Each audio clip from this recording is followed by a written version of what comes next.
విష్ణుమూర్తి ఉపాయం. ఒకానొక సమయంలో వైకుంఠంలో విష్ణుమూర్తి తన సుదర్శన చక్రాన్ని వేలిపై తిప్పుతూ ఆడుకుంటున్నారు.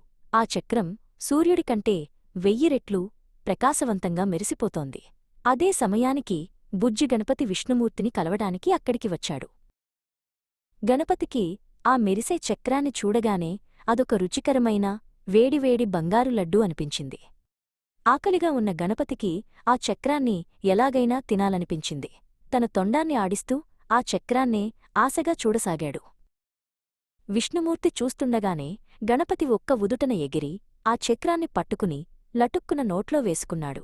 విష్ణుమూర్తి ఒక్కసారిగా ఆశ్చర్యపోయారు. అయ్యో గణేశ, అది లడ్డూ కాదు, నా సుదర్శన చక్రం. త్వరగా బయటకు తీయి అని కంగారుగా అడిగారు.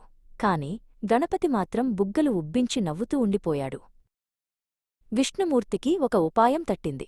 గణపతిని ఎలాగైనా నవ్విస్తే ఆయన నోరు తెరుస్తాడని, అప్పుడు చక్రం బయటకు వస్తుందని అనుకున్నారు.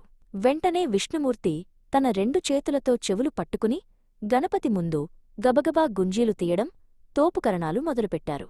ఇది చూసి గణపతికి చాలా వింతగా అనిపించింది.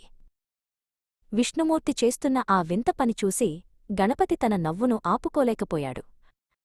అని గట్టిగా పగలబడి నవ్వాడు. అలా నవ్వగానే ఆయన నోట్లోని సుదర్శన చక్రం బయటకు వచ్చి గాలిలోకి ఎగిరింది. విష్ణుమూర్తి వెంటనే దాన్ని పట్టుకుని సంతోషించారు. అందుకే మనం ఇప్పటికీ గణపతి ముందు తోపుకరణాలు తీస్తాం.